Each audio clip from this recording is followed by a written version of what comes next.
È stato un incontro cordiale, abbiam condiviso tantissime idee, abbiam tante proposte da fare e in settimana poi saprete tutto il resto, ecco, mettiamola così. L'accordo è stato trovato, ma l'ufficializzazione del candidato sindaco e relative liste avverrà solo giovedì con una conferenza stampa al Teatro Lux.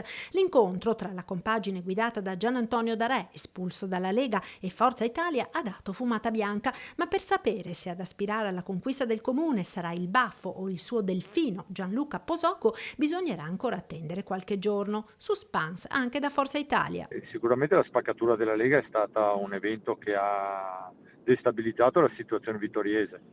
A quel punto noi abbiamo optato per ragionare con Tony Darè e Posoco, che sono le persone con le quali avevamo ragionato anche prima.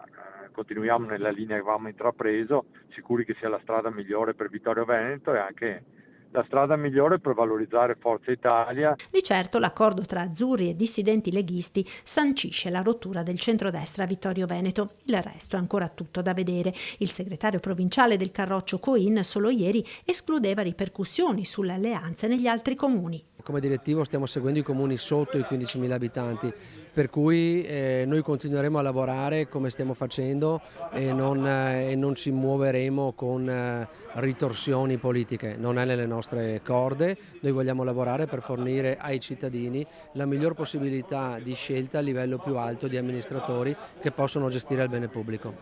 A Vittorio la Lega ha proposto Giovanni Braido, da capire se Fratelli d'Italia deciderà di puntare sullo stesso cavallo. È ovvio che, ribadisco, noi continuiamo sempre a lavorare per il centrodestra, per mantenere il centrodestra, a volte e molto spesso siamo i primi a fare passi indietro, è ovvio che però dobbiamo mantenere alta la bandiera di Fratelli d'Italia e laddove ci sono candidati sindaci della nostra area, del nostro partito, del nostro movimento e pensiamo che possano vincere, noi non arretriamo di un centimetro.